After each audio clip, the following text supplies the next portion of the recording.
This year, we realized that the tilt of the Earth has been modified ever so slightly. Really? And you know what it is? Yeah. We sucked out so much groundwater for agriculture that we've modified the axis of the Earth. Oh, wow. And it's a meter or two on the, but like, I'm like, what? The ones that worry me the most go along the lines of this. When there's less water, when there's a drought, so less rainfall and the aquifers, don't get renewed, the yield of crops goes down. And you're like, big deal. Well, what does that matter? Well, if you look at the production of food on the planet, how did we go from 4 billion to 8 or 9 billion?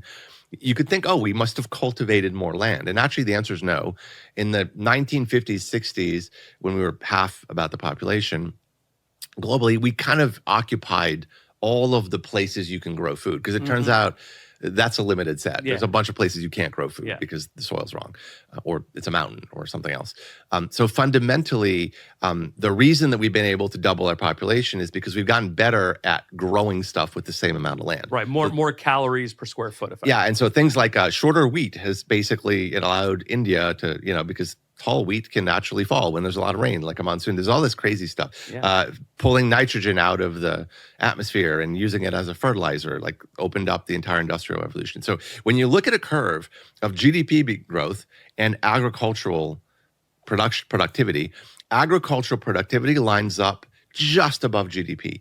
And in that gap of, we can produce more food cheaply, our population can grow, that population can be productive, we can educate it can make things, is everything. It's, we invent the internal combustion engine, we invent the computer, the chip, the iPhone, Facebook, podcast, right? Like it all exists in that GDP growth. Yeah. And everything, the pension plans, your ability to get a salary, the fact that there's economic growth is all underpinned on GDP. Every asset class is underpinned on GDP. We're only, to say it another way, we're only able to do all of this because somebody out there is producing enough food for us to not have to go hunt our own food. Exactly.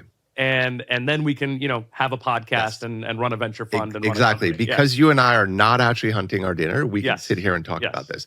And so if GDP goes negative because all of agriculture goes negative, it stands to reason that all asset classes go negative, which has massive implications. But then you can hit some very simple stuff like Uruguay ran out of water. Right? Yeah. And there's this notion that's called day zero. When do cities run out of water? It almost happened in Cape Town a few years ago. And it's cyclical. This is, again, the problem. If we were closer and closer to running out of water every year, people would freak out. But then there's wet years and, you're like, we're okay for a couple of years. But if you look at the average of how this is going down, there's a lot of massive places that are going to run out of water. And then what's going to happen? Well, those people are going to leave those areas and go to places where there is water, which is mostly mass migration. North. Yeah.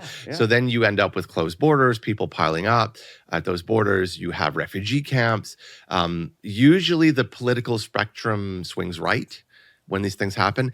And I mean, I'm describing this as a future state, but look at the Mediterranean. Right? It's crazy. And it's exactly this. If you look at Syria, what happened in Syria, what's all this war and instability? Agriculture collapsed. You can look this up. Drought, permanent drought. Every military-aged man that was working on a farm went to a city and there was no jobs. There's barely any food. What did they do? They picked up a gun.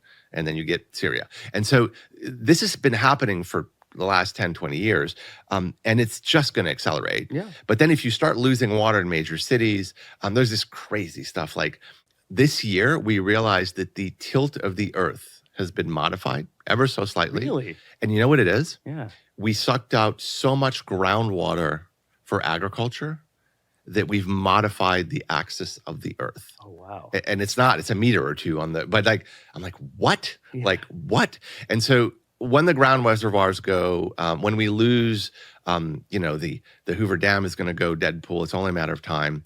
It's going to be crazy. Then you look at the other areas.